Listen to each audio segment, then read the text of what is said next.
بہار ہوتی ہے اور قرآن کے لیے موسم بہار ماہ رمضان ہے، اور انشاءاللہ ماہ رمضان المبارک میں نماز فجر کے بعد مختصر طور پر قرآن آیات کی تفسیر بیان کریں گے۔ اگر قرآن مجید کے حوالے سے دیکھا جائے تو رسول خدا صلی اللہ علیہ وسلم کرنا چاہیے، اور پھر قرآن مجید کی جو آیت ہے فَقْرَؤُوا مَا تَيَسَّرَ مِنْهُ، کہ جس قدر تمہارے لیے آسانی ہو سکے اس قدر قرآن مجید کی تلاوت کرو۔ اب اس آیت کے ذیل میں ائمہ اہل بیت علیہ السلام فرماتے ہیں کہ انسان کو ہر روز کم از کم، عام طور پہ ہم لوگ جو عربی نہیں جانتے وہ صرف پہلے مرحلے پر ہی رک جاتے ہیں۔ اللہ ہم سے کیا کہہ رہا ہے؟ اصل میں قرآن ایک عملی کتاب ہے، دستور حیات ہے، ہمیں زندگی گزارنے کا طریقہ سلیقہ بتاتا ہے۔ ٹھیک ہے، قرآن مجید کی تلاوت کا ثواب ہے، جیسے حضرت امام جعفر صادق علیہ السلام فرماتے ہیں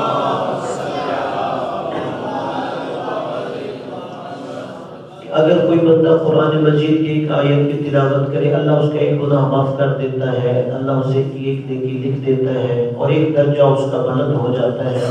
اور پھر معصوم فرماتے ہیں کہ ماہ رمضان میں ایک آیت کی تلاوت کا ثواب باقی مہینوں میں پورے قرآن کی ختم قرآن کے برابر ہوتا ہے۔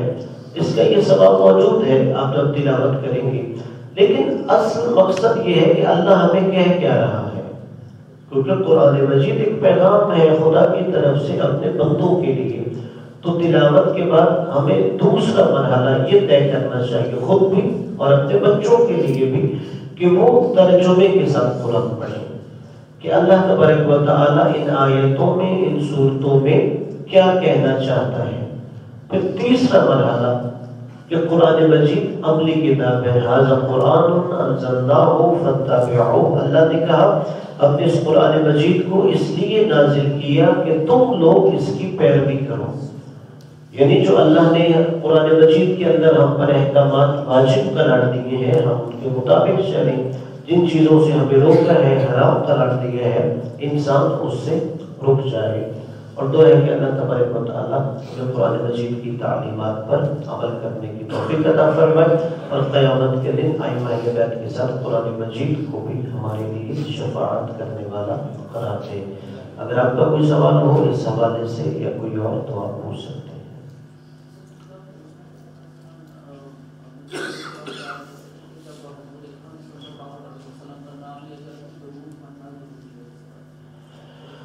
ہاں جی، یہ جو قرآن مجید کے آیت ہے ان اللہ و ملائکتہ یصلون علی النبی یا ایھا الذین آمنوا صلوا علیہ وسلموا تسلیما، اس آیت کے ذکر میں ائمہ اہل بیت علیہ السلام سے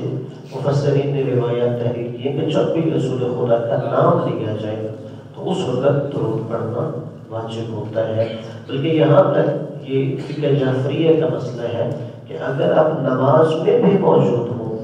اور رسول خدا کا نام لیا جائے، یعنی آپ سنتے ہیں کہ ان کا نام لیا گیا ہے، تو اس وقت بھی مستحب یہ ہے کہ انسان درود کی تلاوت کرے۔ عام حالات میں بھی رسول خدا کی ایک اور بھی حدیث ہے کہ وہ انسان بدبخت ہوتا ہے کہ جس کے سامنے میرا نام لیا جائے اور وہ مجھ پر درود نہ پڑھے۔ صلوات پڑھیے۔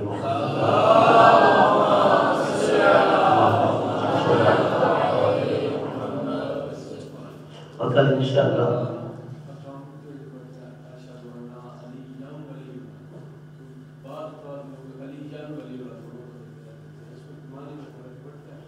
ہاں جی، اس میں یہ ہے کہ عربی گرامر کے اعتبار سے، یعنی اذان اور اقامت کے حوالے سے ان کا سوال ہے کہ کیا ہے یہ لفظ اشہد ان علی ولی اللہ یا اشہد ان علی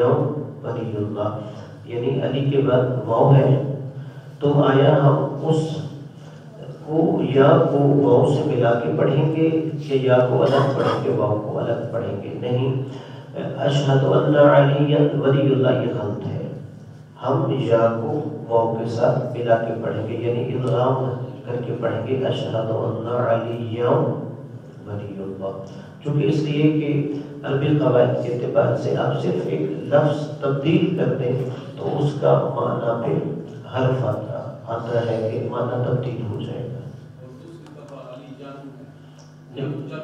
علیین حجتنا، یعنی اگر واو ہے علیین پڑھیں گے، اگر واو نہیں ہے تو پھر آپ ادغام نہیں کریں گے، علیین حجتنا پڑھتے ہیں۔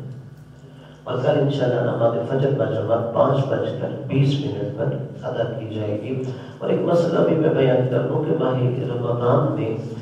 کہ جب اذان فجر ہوتی ہے اس کی فوراً بعد نماز فجر کا وقت نہیں ہوتا۔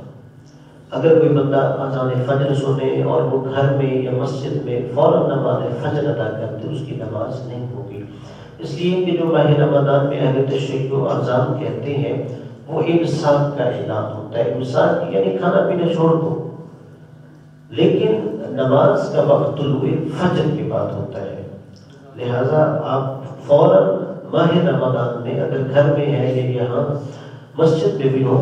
اگر سنتیں پڑھنی ہیں تو طلوع فجر کا انتظار کیا جائے، جو تقریباً ماہ رمضان کی اذان فجر کے بعد 10 سے 12 منٹس کے بعد ہوتا ہے، تو اس کے بعد آپ نماز فجر ادا کریں۔ تو انشاءاللہ کل باجماعت 5:20 جی بالکل پڑھی جا سکتی ہے، جی بالکل اذان کے بعد بھی، اس لیے کہ جیسے میں نے عرض کیا کہ وہ اذان ہم طلوع فجر پہ نہیں کہتے، طلوع فجر سے پہلے کہہ رہے ہوتے ہیں۔ سب لوگ پڑھیے۔